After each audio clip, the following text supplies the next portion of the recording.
At around 2013, or maybe it was 2015, around that time,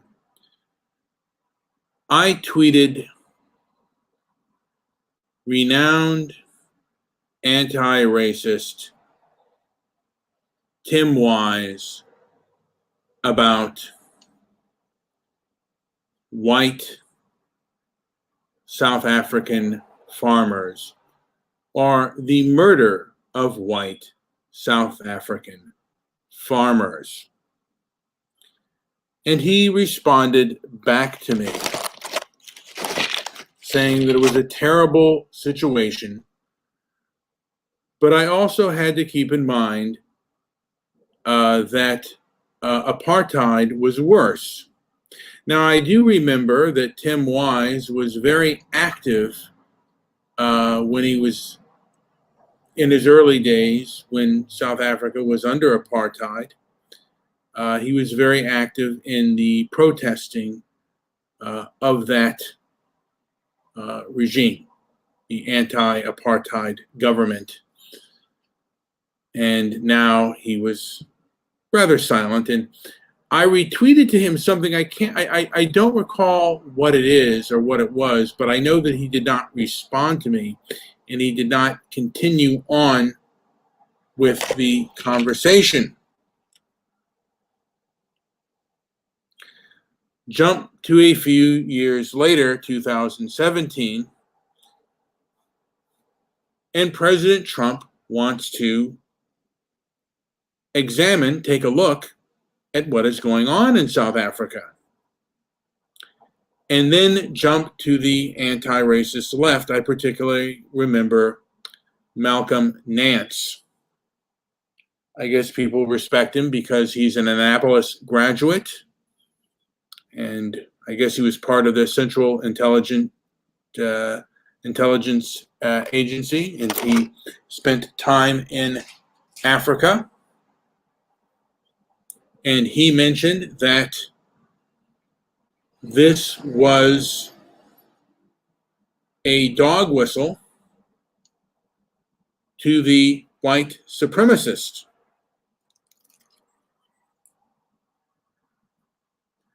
And he kind of mentioned that the murders have gone down of white South African farmers, down to about 50. So here are the two questions I have. Actually, maybe more than two, three. Or here are the few questions that I have. And I would have it at that time. I don't know how many murders have happened since then, but are those numbers of 50 murdered white South Africans, are those numbers acceptable numbers to where we can't say anything? And two, is South Africa a racial vendetta nation? Three, what is the difference between South Africa and Zimbabwe?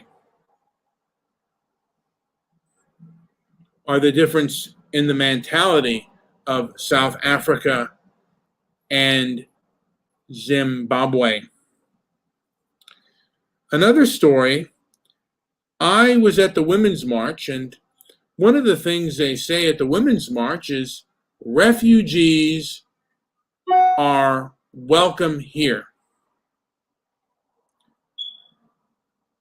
So I put out, how about white South African refugees? Because don't you flee a place where you're being persecuted? And are whites not being persecuted if South Africa is a racial vendetta nation?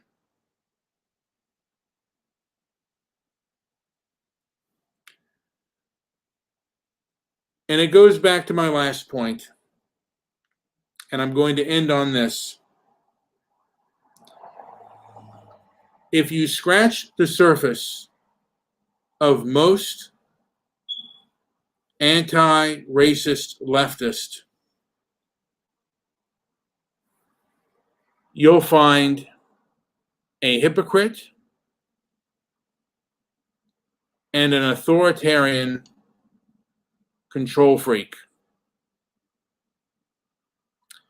The right has allowed the wolves to come in, or the wolves in sheep's clothing to come in, and they've taken off their sheep's clothing because they control the economic house of cards. And it's kind of like you're living with an abusive parent. And if you dare speak up, they can expel you from the economic house of cards. They can cancel you or blacklist you. A lot of times when I talk to people, they go, I know you're right, but the powers that be can punish you.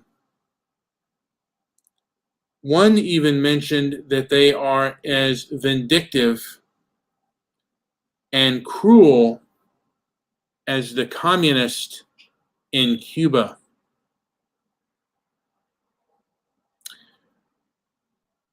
I wonder how many people think this is true. There seems to be a lot of brainwashed fanatics out there who believe that the ends justify the means. I'll go further on the detail on how they call it the intellectual dark web, because the anti-racist left is anything but intellectual. It thrives on emotion and fear, or it evolves into the emotion of compassion, and then those who become wise to it, they go to the emotion of fear. Like I said, they control much of the economic house of cards, and they can expel you from that house. So if you disagree with me, tell me why you disagree with me and how you disagree with me on the things that I've said. I am open to debate and dialogue.